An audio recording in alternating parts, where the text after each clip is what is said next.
আজ ৩০শে নভেম্বর টলিউডের সবচেয়ে বড় সুপারস্টার জিতের জন্মদিন। আমাদের সবার প্রিয় জিদ্দার জন্মদিন। তাকে সবাই জিত নামে চিনলেও তার আসল নাম জিতেন্দ্র মদনানি। ১৯৭৮ সালে ৩০শে নভেম্বর কলকাতার কালীঘাটে বিটু দাস মদনানি ও সারদা দেবী মদনানির গড় আলোকিত করে জন্মগ্রহণ করেন সুপারস্টার জিত।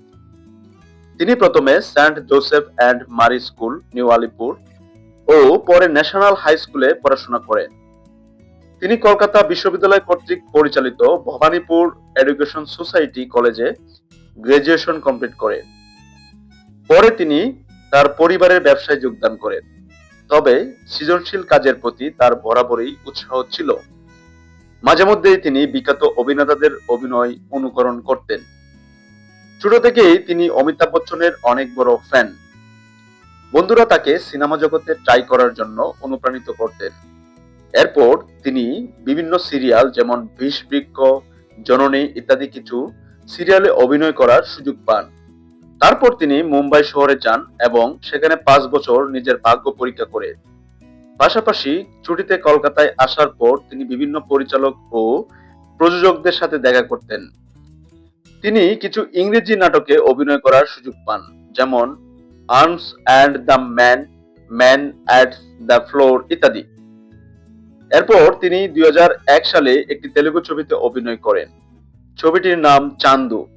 এই ছবিটি তাকে তেমন পরিচিতি এনে দিতে পারেননি। এরপর ২০০১ সালে অক্টোবরে তিনি আবারও কলকাতায় ফিরে আসেন এবং পরিচালক হরনাথ চক্রবর্তীর কাছ থেকে দেখা করার প্রস্তাব পান অ্যান্টি-ওয়ান স্টুডিওতে।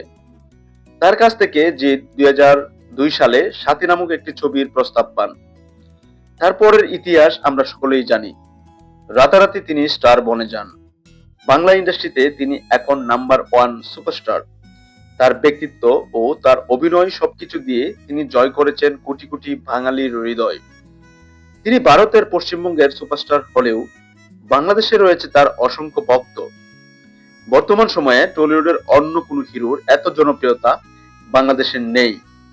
২০১৬ সালে জিতের অভিনীত বাদশাদা ডন নামক ছবিটি সর্বপ্রথম বাংলাদেশে মুক্তি পায়। এই ছবিটি তখনকার সময়ে আয়কৃত সেরা ১০টি বাংলা সিনেমার লিস্টে জায়গা করে নিয়েছিল। ২০১৯ সালে জিতকে গুগলের পক্ষ থেকে কিং অফ টলিউড আখ্যায়িত করেন। এছাড়াও ২০১৩ সালে জিতের ক্যারিয়ারের অন্যতম সিনেমা বস মুক্তি পাওয়ার পর তাকে সবাই টলিউডের বস বলে ডাকতে শুরু করেন। তিনি একজন সুন্দর ব্যক্তির মানুষ, সৎ ও নিষ্ঠাবান। তার ব্যক্তি জীবন ও পরিবার নিয়ে কোনো গসিপ নেই। নিজেকে রাজনীতিতে জড়াননি কখনো। রাজনীতি ও চটিচাটার যুগে তাকে বলা হয় টলিউডের একমাত্র শিরদাঁড়া সোজা রাখা হিরো। আজকে এই মানুষটির জন্মদিন। শুভ জন্মদিন Jeddah. Many many happy Returns of the day. আপনি ভালো থাকুন, সুস্থ থাকুন।